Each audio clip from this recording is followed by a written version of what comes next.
Go ahead now and take a look at your local news on Abilene Midday. The severe weather last night taking its turn, battering towns in the Big Country. Hail ranged in size from pea to nickel up to golf ball sizes in some places. Over in Baird, the power was out for several hours last night with branches down all over town after that storm blew through just after 7 p.m. The Callahan County Jail sustaining some damage. AEP and the fire department were patrolling to look for further utility damages as well. We go now live over to Baird, where our own Catherine Garcia is checking in on the damage from last night. So Catherine, what more can you tell us this morning? Joni, good morning. Well, there's a lot to tell here. I've only been here for about an hour, but I've spoken to folks all across Baird.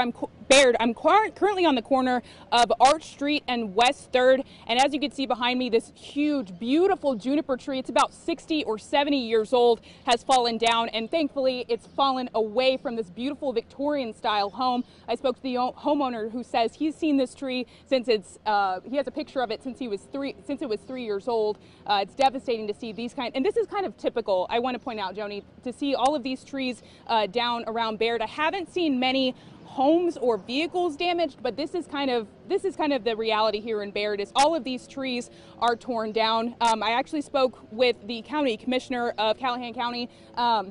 He says that people are getting out and cleaning up around the town. You know, it's a Monday morning, Joni, so people have to get back to their lives. People are going to work. I've seen kids out in the park, so people aren't really necessarily concerned with all of these trees down right now. There's so much that has to go on here. I've also spoken to Hector Guerrero with the National Weather Service. He is supposed to be here within the next few minutes, actually, to confirm whether it was tornadic activity that took over Baird or straight line winds. So we will confirm that later in our coverage.